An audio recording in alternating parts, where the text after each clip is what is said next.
आज हम aromatic hydrocarbons के नोमेनक्लेचर के रूल्स देखेंगे और जहाँ पर हम एरोमेटिक हाइड्रोकार्बन्स में जो कैटेगरी कवर करेंगे that is monocyclic aromatic hydrocarbons and their derivatives, यानी ऐसे एरोमेटिक हाइड्रोकार्बन्स जिनमें एक बेंजीन रिंग होता है, हम उनकी नेमिंग के रूल्स यहाँ पर देखेंगे।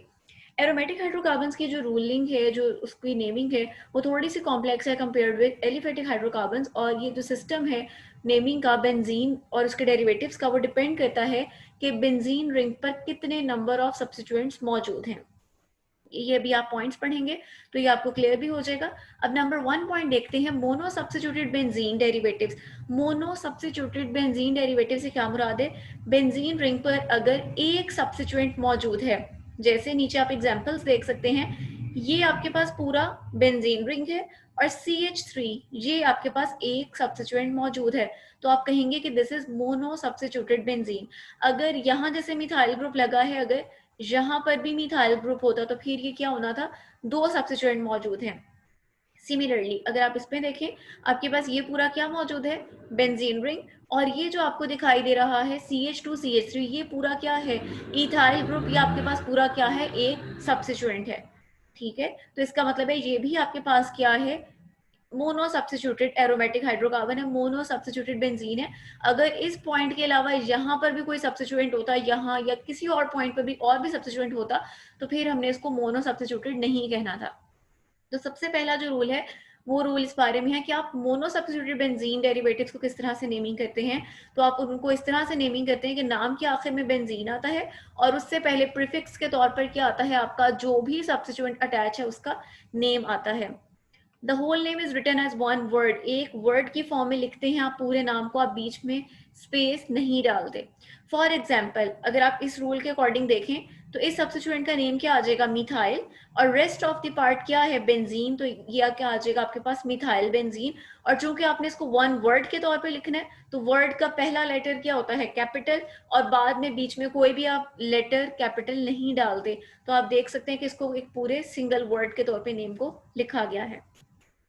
इसी तरह से आप इसको देखिए सेकंड वाला, जहां पर सब्स्टिट्यूएंट का नाम क्या था? इथाइल। और बाकी आपके पास क्या आ गया? बेंजीन। जहां पर सब्स्टिट्यूएंट क्लोरो और बाकी का पार्ट बेंजीन। जहां पर आ जाए NO2 कहलाता है नाइट्रो और इसका नीचे नेम आ जाएगा नाइट्रो बेंजीन। नेक्स्ट हम आते हैं सेकंड पॉइंट पर। सेकंड रूल क्या है? There are certain mono substituted benzene derivatives which are given the special names like methyl benzene as toluene, hydroxy benzene as phenol. अच्छा, सेकंड पॉइंट में आपको ये बता रहे हैं कि हमारे पास बहुत सी ऐसी मोनो सब्स्टिट्यूटेड बेंजीन डेरिवेटिव्स हैं जिनको स्पेशल नेम दिए गए हैं। जैसे वैसे आपने इसका नेम अभी क्या पढ़ा ऊपर? Methyl benzene. लेकिन आपने ऑलरेडी इसका एक नाम पढ़ा हुआ है टोलुइन। तो ये टोलुइन बेसिकली उसका क्या है? एक स्पेशल नेम है। तो वो कह रहे हैं कि हमारे पास कुछ ऐसे मोनो सब्स्टिट्यूटेड बेंजीन डेरिवेटिव्स हैं जो कि बहुत ज्यादा यूज होते हैं, तो हमने उनके कुछ स्पेशल नेम्स रखे हुए हैं। तो वो आपको उनके स्पेशल नेम्स बताने लगे हैं, आपको इनके स्पेशल नेम्स फिंगर टिप्स पे याद होने चाहिए। अगर आपके पास बेंजीन के साथ हाइड्रोक्सिल ग्रुप लगा है तो ये आपके पास क्या कहलाएगा? फिनोल। अगर बेंजीन के साथ NH2 एमाइनो ग्रुप लगा है तो इट विल बी एनिलीन। अगर बेंजीन के साथ कार्बोक्सिलिक ग्रुप लगा है तो it will be benzoic acid. और अगर बेंजीन के साथ एल्डिहाइड ग्रुप लगा है तो इट विल बी बेंजेल्डिहाइड। और ये सारी स्ट्रक्चर्स आप ऑलरेडी भी देख चुके हैं। तो ये आपके पास क्या है? ये आपके पास स्पेशल नेम्स हैं मोनो सब्स्टिट्यूटेड बेंजीन डेरिवेटिव्स के। मोनो सब्स्टिट्यूटेड क्यों कह रहे हैं? क्योंकि यहाँ पर आप बेंजीन से देख सकते हो सिर्फ एक सब्स्टिट्यूएंट है, यहाँ पर एक सब्स्टिट्यूएंट है, इसको देख लो सिर्फ एक सब्स्टिट्यूएंट है। एक सब्स्टिट्यूएंट से क्या मुराद है?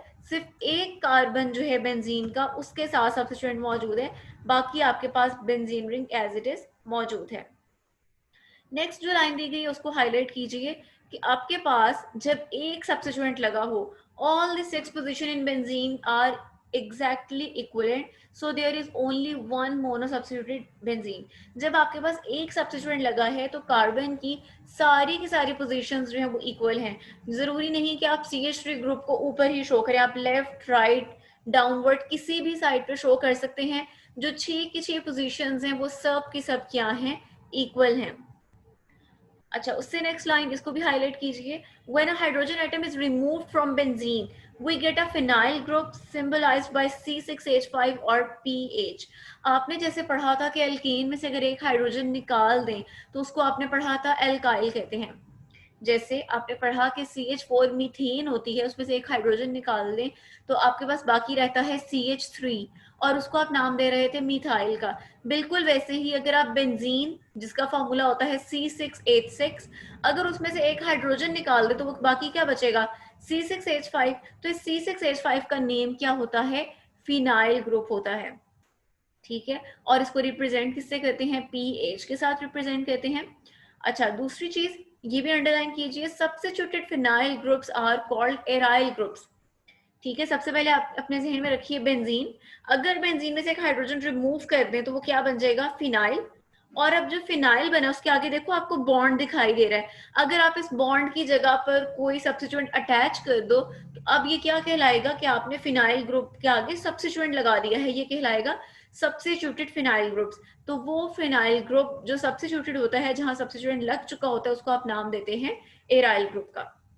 ठीक है, इसका आप इस तरह से याद रख सकते हैं कि सिंपल जो आपके पास बेंजीन का रिंग है वो आपको पता है, उसमें से अगर आपने एक हाइड्रोजन निकाल दी तो वो फिनाइल है, उसके साथ अगर आपने कोई सब्स्टिट्यूएंट लगा दिया तो वो आपके पास क्या है, एराइल ग्रुप है। थर्ड पर आ जाते हैं। थर्ड रूल ये बताने लगी हैं, अभी तक आपने देखा था कि अगर एक सब्स्टिट्यूएंट मौजूद हो।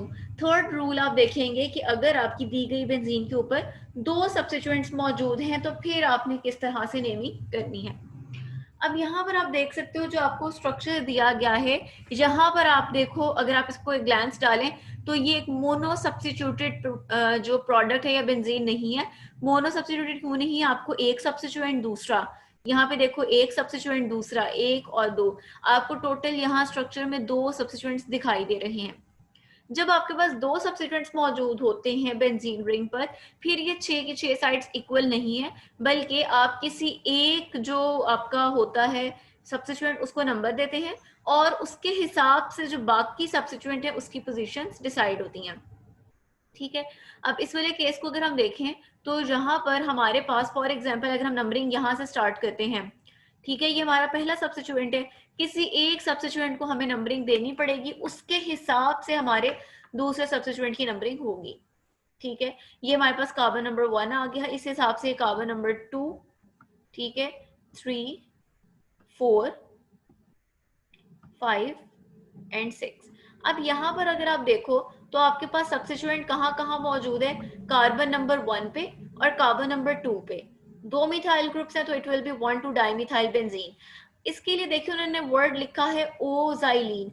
अच्छा, पहली चीज तो ये कि जाइलीन हम ऐसे स्ट्रक्चर को कहते हैं जहां बेंजीन पर दो मिथाइल ग्रुप्स मौजूद हों। जैसे आपने पढ़ा कि बेंजीन पर अगर एक मिथाइल ग्रुप है तो आपने उसका नाम पढ़ा था टोलुइन। बिल्कुल वैसे अगर बेंजीन पर दो मिथाइल ग्रुप्स हो तो उसका नेम क्या है, जाइलीन। ये ओ क्या शो कर रहा है, ऑर्थो। ऑर्थो पोजीशन का मतलब होता है कि एक सब्स्टिट्यूएंट कार्बन नंबर 1 पर है और दूसरा सब्स्टिट्यूएंट कार्बन नंबर 2 पर है। ठीक है, इस पोजीशन को हम क्या नाम देते हैं, ऑर्थो। यानी जो ये वाला कार्बन है ये आपके पास इस टाइम क्या है, ऑर्थो पोजीशन है। सिमिलरली आपके पास इस साइड पर जो ये वाला कार्बन है वो भी क्या है, ऑर्थो है। वो कैसे ऑर्थो है, अगर आपके पास यहाँ पर सब्स्टिट्यूएंट होता तो फिर आप यहाँ से चलने की बजाय आप नंबरिंग कहाँ से करते, यहाँ से करते। सेम वही वाला पॉइंट कि हमारे सब्स्टिट्यूएंट को लोएस्ट पॉसिबल नंबर असाइन होना चाहिए। ठीक है, तो इसका मतलब है उस सूरत में फिर ये 1,6 नहीं होना था, बल्कि ये भी क्या होना था, 1,2 ही होना था।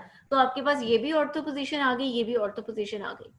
नेक्स्ट हमारे पास आ जाता है कि अगर आपके पास कुछ इस तरह से स्ट्रक्चर हो कि आपके पास यहाँ की बजाय यहाँ पर सब्स्टिट्यूएंट मौजूद हो, तो अब आपके पास ये कार्बन नंबर 1 है, ये कार्बन नंबर 2 है और ये आपके पास कार्बन नंबर 3 है।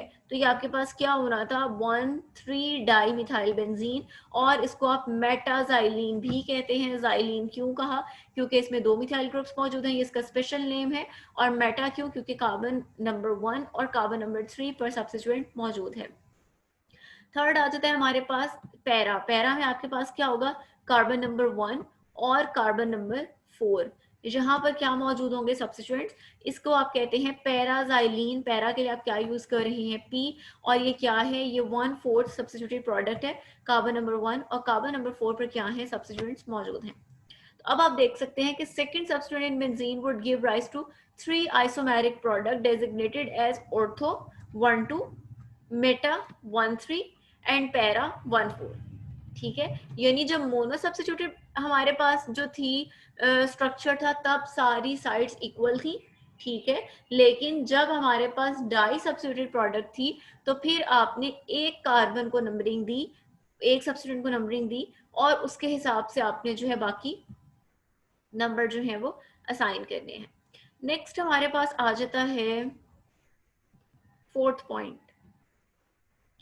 फोर्थ पॉइंट में क्या है, टू और मोर सब्स्टिट्यूएंट्स आर डिफरेंट। अभी आपने जो ऊपर केस देखा वहां पर दोनों सब्स्टिट्यूएंट्स क्या थे, सेम थे, दोनों ही मिथाइल ग्रुप्स थे। अब आपके पास केस क्या है कि सब्स्टिट्यूएंट्स तो दो हैं लेकिन दोनों ही दूसरे से क्या है, डिफरेंट है। Then the substituent that is treated as a high priority group is given number 1 position, or other groups are numbered by counting from position 1 in the manner which gives them the lowest number। अब इसमें क्या बता रहे हैं हम, इसको इसकी examples की हेल्प से देखते हैं। ये आपको इसकी एग्जाम्पल दी गई है, ये देखिए यहाँ पर भी आपके पास दो सब्स्टिट्यूएंट मौजूद है, एक ये वाला और एक ये वाला, ठीक है। लेकिन यहाँ देखो दोनों सब्स्टिट्यूएंट सेम नहीं है, तो अब हमें कैसे पता लगेगा कि हमने किस सब्स्टिट्यूएंट को 1 नंबर देना है, किसको 2 देना है, ठीक है। तो वो हमें ऐसे पता लगेगा कि आपको एक नीचे प्रायोरिटी की लिस्ट दी गई है, ठीक है। आपने देखना है, आपने इसको इसी ऑर्डर में याद करना है। जो फंक्शनल ग्रुप प्रायोरिटी में पहले आ रहा है आप उसको नंबर 1 देंगे, जो प्रायोरिटी में बाद में आ रहा है आप उसको नंबर 2 देंगे। तो आप देखो यहाँ पर आपके पास दो सब्स्टिट्यूएंट है, एल्डिहाइड और अमाइनो ग्रुप। तो आप देखो यहाँ पर आपके पास एल्डिहाइड कहाँ मौजूद है, ये एल्डिहाइड मौजूद है, और ये आपके पास NH2 ग्रुप मौजूद है। तो इसका मतलब क्या है, इसका मतलब ये है कि सबसे पहले आप किसको नंबरिंग देंगे, एल्डिहाइड को, तो वो आपकी नंबरिंग यहाँ से आ जाएगी 1।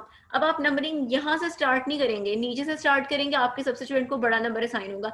आप नंबरिंग यहाँ से स्टार्ट करेंगे, ठीक है। अब आप इसको नेम कैसे देंगे, 2 अमाइनो, 2 अमाइनो आ गया।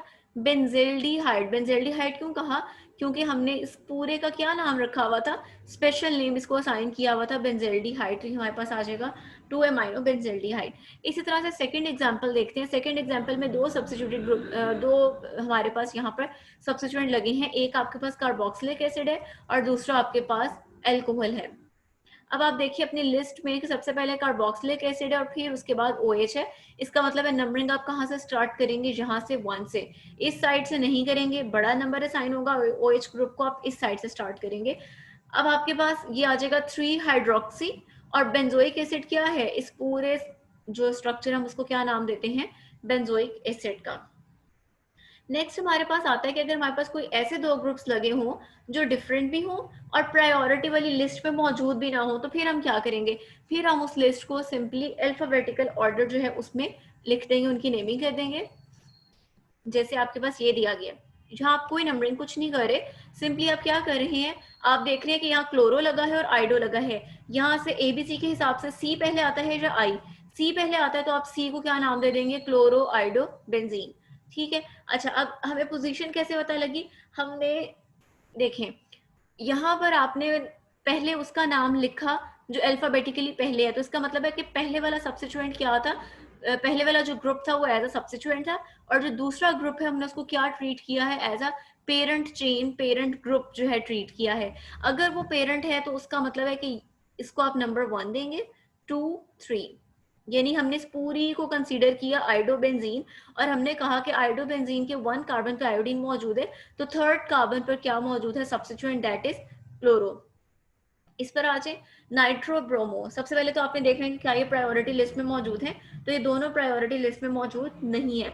नेक्स्ट आपने देखना है कि नाइट्रो ब्रोमो, इसमें से पहले कौन सा आता है अल्फाबेटिकली, तो ब्रोमो आता है। इसका मतलब है कि जो पहले अल्फाबेटिकली आ गया है वो आपका क्या है, सब्स्टिट्यूएंट है, और बाकी सारा क्या कंसीडर होगा आपका, जैसे आप कहते थे पेरेंट चेन, उसी तरह से यहाँ पर आपका ये parent compound, parent structure consider होगा, इसको आप नाम देंगे नाइट्रोबेंजीन का।